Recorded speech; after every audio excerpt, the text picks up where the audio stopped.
Levi Whitney here with Uphill Cinema. Today we're going to do a hands-on review of the Sony A7R II.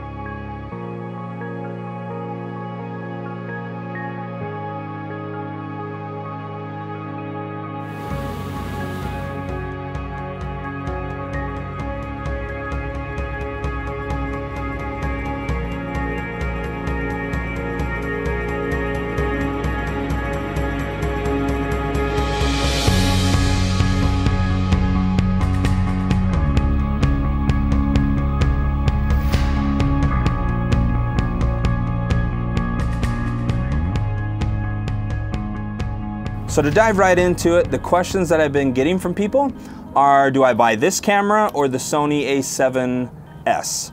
So that's kind of what I'm going to compare it to, is that camera. Now the Sony A7S Mark II just got announced. That won't be out for a couple more weeks, and when that comes in, we can do a review on that.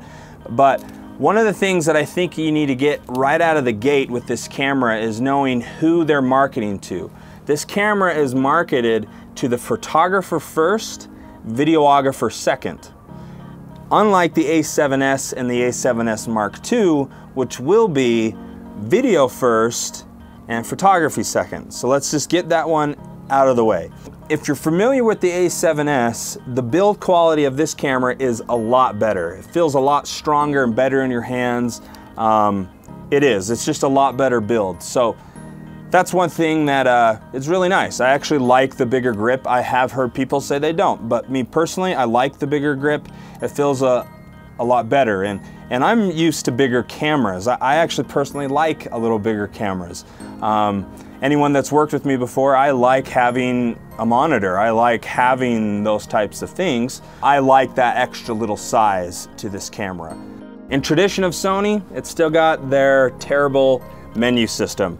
I'm not a fan of it. I know some people that don't mind it, but you are definitely gonna have to press a lot of buttons to get through stuff and scroll through a lot of different things. But you get pretty used to it. One thing that they did do really great with this camera is they put the custom function keys. So really nice, you know, you can preset them to what you want. I do wish that you could set a custom key to Super 35 on and Super 35 off. It's something I wish they did. Sony, add that in the next firmware update. The codecs for the camera is Sony's XF-AV-CS, so a great codecs. It shoots at 100 megabits a second at 4K and 60 megabits a second at 4K, and then 50 and 50 at 1080. It shoots 60 frames a second at 1080. At 4K it does 30 and 24, and at 720 it does at 120 frames a second.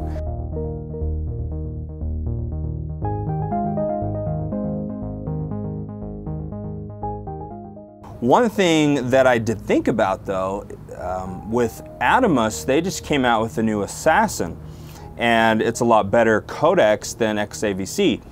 And it's $1,200. This is a $3,100 camera. I've seen A7Ss out there for $1,200 to $1,400 on eBay and Amazon. You pack that up with Atomos Assassin, you have a 4K recorder better in low light, better codecs than the Sony A7R II. Just an interesting thought. The performance of this camera is absolutely amazing for what you get. You get amazing ISO performance, and we'll kind of dive into that right now. So this compared to the A7S, hands down the A7S is better. So here's some tests of the ISO performance of the A7R versus the A7S.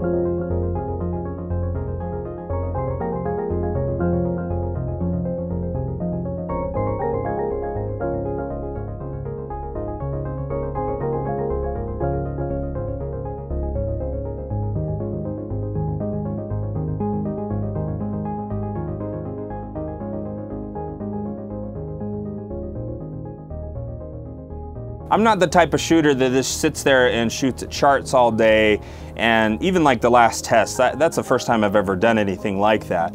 So I do go out though and shoot in low light situations because I mostly do narratives and documentaries. So I went out with my buddy Josh, we got some shots of, more of in the city and more normal situations that you'd actually be shooting in, not in a studio, but just street lights, store lights, and things like that. The camera performs really well in Super 35 mode. Once you take it out and you go into full frame, for some reason, I don't know what Sony's done, but they have Super 35 sauce in there for ISO performance. Once you put it in Super 35, the ISO performance becomes a lot better at those high ISOs. Okay, now press start. Stay there. This camera overheats at 4K 60 megabits, 4K 100 megabits. You're looking around 15 to 20 minutes, it'll overheat and it'll shut down. What I did was I shot it straight at a fountain. It was 82 degrees, the sun was blaring right on it. I wanted to put it under real world situations. And then I got another camera and just recorded at the back of the Sony A7R. Brought up the iPhone every once in a while showing you the timer, and then did a lap time too of when the overheating icon came up.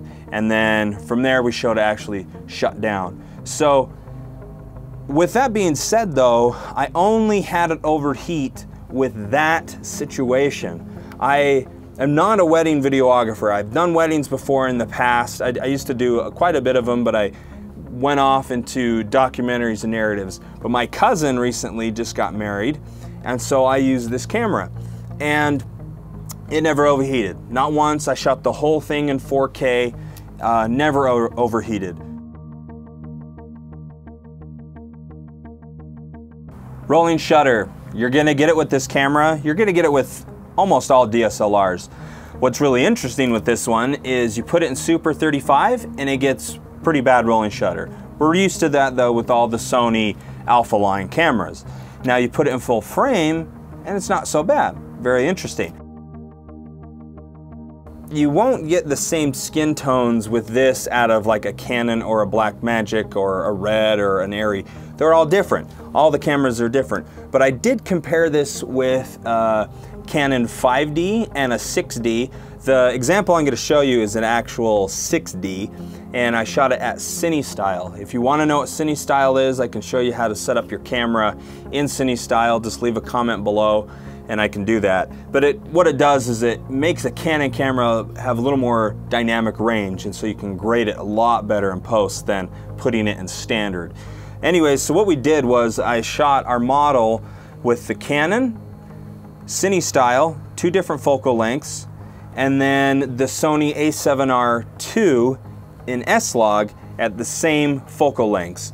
And then I'm gonna grade them to Rec 709, and you'll see kind of the difference in skin tone just at a standard Rec 709.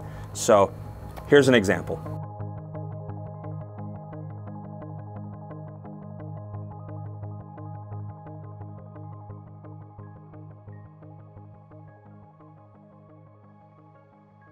In conclusion, who is this camera for? The question you need to ask yourself is, do I shoot photos primarily and then a little video, or do I do video primarily with some photos dabbled in there? If you're a photographer that wants that hybrid camera, to get those amazing video features, this really is the holy grail of the DSLR camera, because it has that monster 42 megapixel sensor. Now, with that being said, it'll be really interesting to see in the upcoming weeks when Sony launches the A7S Mark II. It's pretty much the same camera, just a different sensor inside. Same body, same everything. So you need to ask yourself those types of questions. What style of shooter am I, and will this fit my needs? Because I think this camera is, it's pretty expensive. So for a brand new videographer and cinematographer, this is, it's gonna cost you around $4,000 for this little guy, when for $4,000 you could go and get a, very professional video camera, like the new Ursa Mini. It's that same price, that's $2,099. go check it out, go rent it. I have to thank the guys over at TV Specialist for letting me use this camera for the last couple weeks. It is a great camera. I forgot to mention the EVF. All Canon manufacturers, you need to switch to this EVF. It's incredible. So it really is a delight to use. So thanks for following. I hope this is informational. If I didn't cover something, just leave a comment. I'll try to answer it the best I can. And yeah, I appreciate the support. Don't forget to like and subscribe. Follow me on Twitter, like my page on Facebook, and probably my biggest is Instagram. Make sure to follow me on Instagram at Uphill Cinema, and I appreciate it.